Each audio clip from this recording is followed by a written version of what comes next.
It's been really hard to create something worthwhile. I just wanted to add a quick intro to this video to tell you that I actually procrastinated a lot on this video. I did not want to put this video out.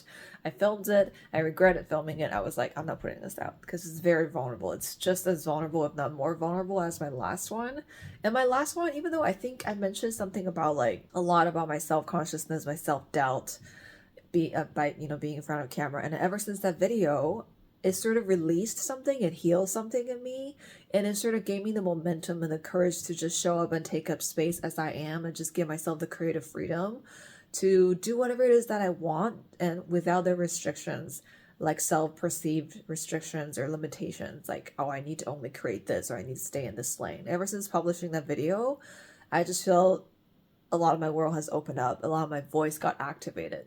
So I think this video would do the same for me because I just been feeling so much block around writing my guidebook for Panda Academy, and it's been literally years, and there's so many reasons that, as to why I am experiencing a lot of blocks, and this is definitely one of them. And I'm just perking up the courage to still put this video out there. No matter how many people see it, even if no one sees it, I think just expressing and allowing myself to just take up space in the world and put that out there is going to help me heal from the experiences that I've had with publishing. We have the Panda Tarot and having that deck being counterfeited. And some of the pain and just the impact that it's had on me that I didn't want to name for the longest time. Here goes the video. I hope you enjoy. It's been really hard to create something worthwhile. And I have been creating something worthwhile. I've been trying to complete it.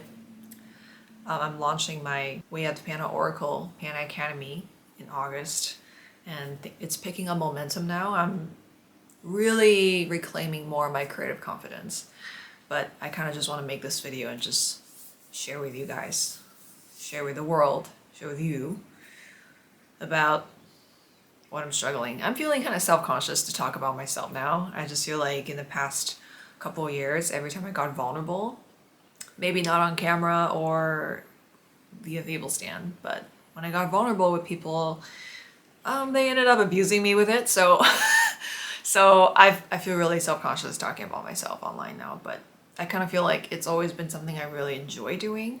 I don't enjoy the exposure. I don't enjoy being an influencer. I don't really enjoy the spotlight or fame, but I do really love sharing the tidbits of my journey. I think I've always been someone who's sort of, I don't know, I just love talking about what I got. I just love talking about the insights that I've gained from my adventures, inner and outer adventures. But yeah, I've been really struggling with this guidebook, with the guidebook that I've been just struggling. It's just been an ongoing struggle bus. And for good reasons, I guess. I started writing this book like 3 years ago, and I know I've been saying like, oh, I've been trying to write this book, but it's really like I would write maybe a paragraph or two, and then I would stop for a couple months, and I would not be able to get back to it, because it was just on and off, so many different, just other challenges that were taking all my bandwidth, and I also just didn't really feel confident. And I guess I just want to make a video and just talk about why, and also just maybe get some of my thoughts out. Yeah, I've been really just trying to reclaim my creative confidence, and sometimes I feel really strange talking about my struggles with creativity because I don't know if anyone truly sort of views their life through the lens of their creativity and what they're creating and their creative input and output and things like that. If I'm sure a lot of people are doing that, but I just never really heard, I don't know, just in my mind, I never truly feel like it's something that I can do, that I can just claim a life and just call this creative living. But I guess I've been thinking about creative living a lot lately. But I guess that's what I'm doing. That's what I have been doing. That's who I am. I sort of look at my struggles, my experiences, my blessings, and the things I appreciate in life just through the lens of creativity and self-expression. I guess that's how I'm wired. That's who I'm born to be and what I'm meant to do, in a way. And maybe that's why maybe something like, oh, struggling to write a book might not be, it's like, well, just write the book, right? But it's, and it's like maybe people are even like, why are you taking this so seriously? Just write the book, launch the thing. But it's not just a book though. I'm sure like if you're an artist and a storyteller and a creative, you would understand that it's just not a book you're writing. It's a part of you that you're putting out. It's all your ideas and the vision that you have, what you hope to accomplish by extracting a part of yourself and integrating that part of yourself, infusing it with this book. It's an act of magical alchemy. It's part of your transformation. You're creating this book, but you're also creating the parts of yourself that need to exist in order to write this book. It's more than just putting words on the page. It's you're writing yourself alive, you know. And maybe the reason why I was just I have been struggling with this book so much is just I haven't been feeling very creatively alive. You know that feeling of just feeling emotionally and spiritually dead because you've been sort of mistreated in a way that made you feel so neglected and it made you question your existence. You're like, why am I here? Why am I doing this? Well, how did I fall into this relationship, etc. And that's one of the things I'm trying to reclaim, just my creative voice and my creative confidence. And to be honest, I don't feel like I have been creatively confident. I think I have moments where I feel really creatively confident. I have moments where I feel like, oh, I can definitely do this. This is within my skill set. I want to pursue excellence, and I know this is the level of work that I can put out, and this is my expectations for myself. But I always feel like there's a part of me. I think there's always been a part of me that just feels so inadequate creatively, and I really don't know how to talk about this. I just went through a lot of trials when it comes to my creative identity when I was young, and this isn't something that people would talk about and then just sort of give it a lot of significance. I feel, at least I've never heard anyone else talk about it, because you know, if you talk about childhood trauma or conditioning, that there's a general understanding that the things that happen in your childhood, like especially in relationships and in your family, like your birth of origin, then it just impact your personality and the way you think about the world. But creatively, like, so what your writing teacher like was mean to you? So what if she was a narcissist and she was like abusive? Like, so what if she humiliated you and made you just give up on your dreams of being a fantasy writer because she thinks, or she thought, probably still thinks, that fantasy writing and literature is trash? So what you went through like your formative years with this teacher who completely crushed your creative confidence and destroyed that sense of self. So what if you spend a lot of your adult years rebuilding that and even just reconnecting with that part of you? And even now you're still just and yet you're still you still see yourself as a victim of it, even though you don't want to be. Who cares?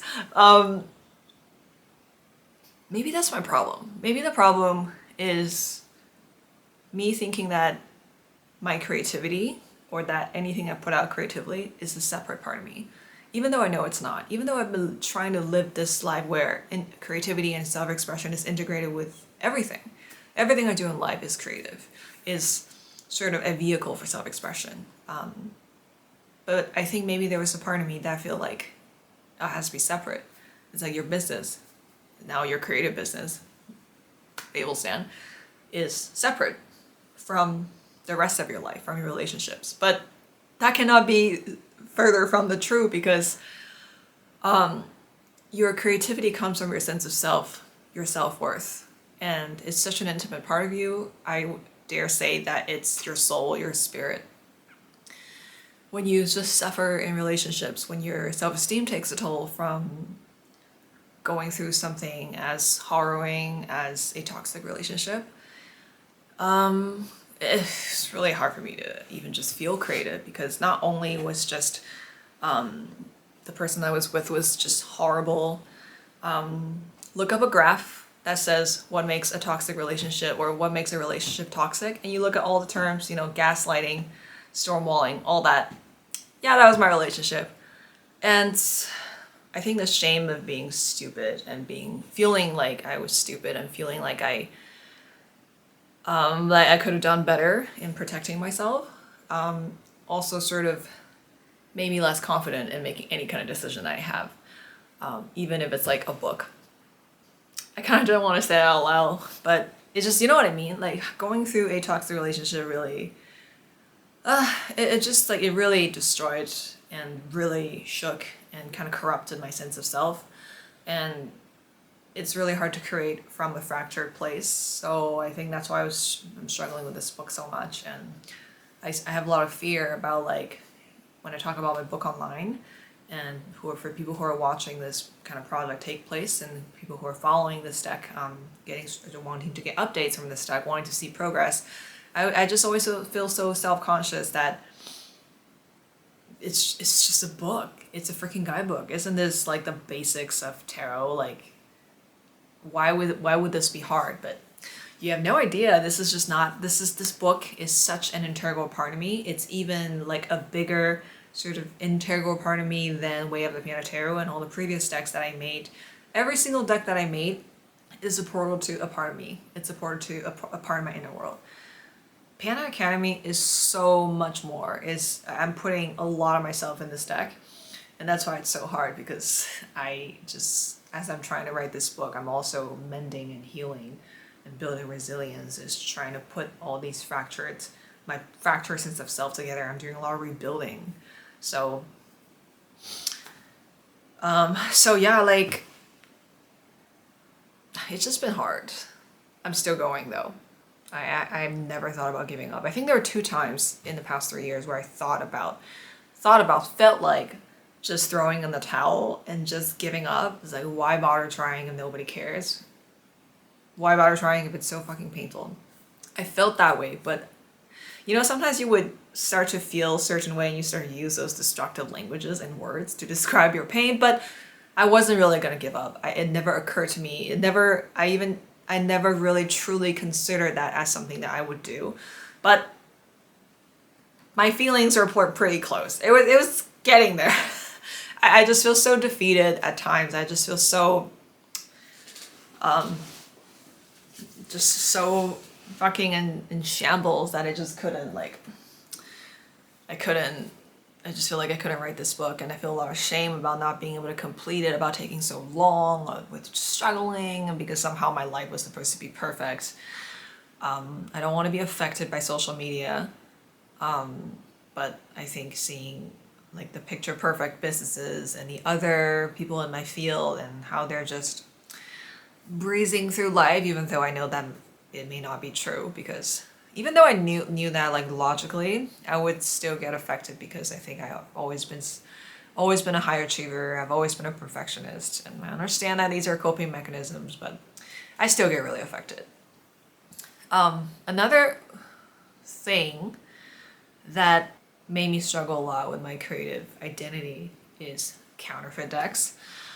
I didn't want to admit it. I wanted to take a light-hearted and playful and witty approach to just handling counterfeits and fake decks, but it really fucking hurts. Way of the Panda Tarot has been counterfeited, and there are just so many counterfeited copies in the past 2 years, 3 years, and not only did it bring down my deck sales, it also just made me feel so stolen. It made me feel like I was stolen away. It made me feel like I didn't matter. It made me feel like I was just a little fart in the void. Nobody cares about my original work. Nobody cares to support the original. I mean, I really don't know the statistics of, like, people being in that mindset and choosing, like, oh, obviously I'm gonna get the cheaper one. Fuck the original copy. It's like $55. Like, who has that money? And I'm sure a lot of people who buy counterfeits would have that mentality, or some people just don't even know. Like, they might see something online, they're like, oh cool, like Way to Panda Tarot in a tuck box and cheap paper. Like, they don't know the indie tarot community or the indie tarot market. They don't know that there is a original version out there, and dealing with counterfeits as well, reporting listings, taking down the listings, and just dealing with these cockroaches and their cheap copycat predatory behavior, and they don't even care, because they just want the money. They don't care if they're stealing. It's just taking a toll. Like, at some point I just had to be like, I can't be doing this every day. And I hate saying that on camera, because I just feel like, oh, they're gonna know. They're gonna see, like, these copycats are gonna see weakness, and then they're gonna just sell more of these decks. But and then that they're out to get me and they're vindictive and they're vengeful. But honestly, they could do that. They could target me, or whatever. But fucking cowards, these people. Make something of your own. But I'm sure your life is miserable enough for you to be like wanting to profit off of some other, like off of other creators like me and other decorators and other brilliant pieces of artwork that you're profiting and pirating and making money off of. Good for you for perpetuating that cycle of scarcity. I imagine that they might say something like, oh well, like you're just salty that no one's buying your deck. People are buying my deck, and I honestly don't know what the conversion rates are when it comes to like counterfeits versus originals. It's impossible to track those things, but it's just like, the point is, as a creator, to watch my deck and to really experience being counterfeited is this is one of the reasons why I'm so scared to put out my second deck now. Not my second deck, my second deck in the we have the Panda universe, which is the Panda Oracle. I have a lot of dread and fear about putting this out and even sharing updates or completing the guidebook because I just have so much fear when it comes to having my work stolen again. And it's just really hard because these people truly don't care. And the big corporations don't care. When you report the listings, Walmart, eBay, Amazon even. I think Amazon has a good trademark system that you can use, register for a trademark, and you can take the counterfeit listings now. So Etsy has a pretty good system with that too. But the other bigger platforms, like AliExpress, eBay, Temu, what was the other one? Some other, those sites that sell cheap counterfeit decks, and not just my deck, so many other indie creators have fallen prey to like these counterfeit culture and dupe culture, which is extremely toxic, and people truly don't give a shit.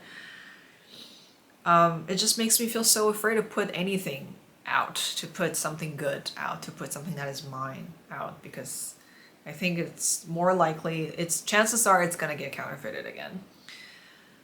And I don't want to, I'm not going to let that stop me from creating because this is my destiny. This is what I want to do with my life. But it just hurts and it just creates a lot of resistance in creating because who wants to get their original work counterfeited and just feel like, and then just have those moments where, sometimes people message me and they're like, where's the guidebook? I couldn't find a QR code. I'm just like, you have a counterfeit deck. And they're always so apologetic and sorry, but I think a few of them end up actually doing something about it and returning the deck or reporting the listing and actually purchasing an original copy from me. Thank you so much. Thank you. You're the hope of humanity in the creative community. Most people don't give a shit, honestly, even if you tell them, they're like, oh, I feel so guilty, but I don't have the money, so I don't really mind stealing from you. Or I know I use the word stealing, but I don't feel like people purchasing one counterfeit deck is like, automatically stealing into the energy and profit that I get to make with one original deck. I don't think the math is like that. The math is not, you could sort of math in that way, but it creates this story of victimhood and it's like, and also scarcity. I don't think math is mathing in that way. I don't think it's like, people purchase one counterfeit deck and it automatically replaces the one deck that you get to sell or whatever. I don't really think that, but it's still fucking annoying, not gonna lie. And it just makes writing so hard. And maybe you'll think that I'm bitching and moaning. I am bitching and moaning. That doesn't stop me from showing up though. Like, I'm so sick of like, you just have to show up and never complain.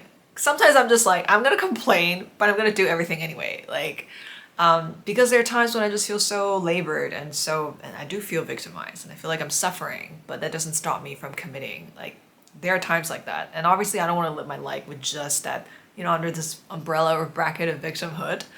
But there are just moments like that when you're just on a struggle bus, but you drive anyway, and you keep on going anyway. You grind. I guess this is a definition of grinding. There are just times or periods or even cycles in your life where you grind, and Sometimes you are just hyper aware of the fact that you feel like a victim and that you're struggling and that everything fucking hurts, but you still do it anyways. And then as you heal, as you take care of yourself, as you rest, as you allow yourself to, you know, commit to your dreams and do the things that are truly meaningful, you know, just so that you can actualize what you're hoping to actualize and hoping to achieve, and things get better. You start to create more gratitude and you start to create more joy and more meaning in your life. So I'm in this struggle bus cycle now. Like I just want to be super honest about, like, you know what, I am fucking struggling, and but at the same time I'm not, because I know this struggle is me getting closer to my true self and me getting closer to my purpose, and this struggle is sort of my test. It's sort of the universe testing me to be patient, because if I don't have this period of struggle where I'm hyper aware of my own coping mechanisms, the toxic tendencies and patterns in me, and how I've been making the choices, if I'm not struggling right now, it's because I'm not trying to break free from the pattern. I could just fall back onto my old toxic coping mechanisms and not feel this pain, but I'm choosing to feel this pain. So in a way, the struggle bus isn't really a struggle bus. It's just me traversing down this path that I've chosen. So with that, like I said, I have a lot of peace with that. I have a lot of peace in going through this period of struggle after a period of just being in a deeply painful relationship that some close friends didn't even bother to acknowledge. Imagine like dating someone so toxic and hearing about all the toxic behaviors. And at the time I was like under some delulu. Maybe one day I would tell the story, but not now. I'm not ready to tell that story. I don't want to tell that story. But just imagine like you go through this something so horrible, and then one particular friend of mine that I trusted and thought I could count on was just like, oh, it's just because you're too emotional. Rage. Okay, to say the least. But yeah, so I guess in a way this is kind of like a bitching and moaning video, but I'm not stopping though. I'm choosing to do this. And sometimes you just gotta vent. And I always try to vent responsibly, but you know what? I'm not quitting. I thought about quitting so many times, you know, just giving up. But at the same time, I know in my bones that I'm not the type to give up anyways. Otherwise, I would not be doing this. I would not be thinking about growing all the time. I would not be trying to fix the problems that I have in my life, even though sometimes the awareness comes really late, or the lesson comes really late, or it takes me a few tries. But I'm not giving up. So yeah, I'm owning the struggle bus. I'm the captain of the struggle bus. I'm choosing the struggle so I can grow.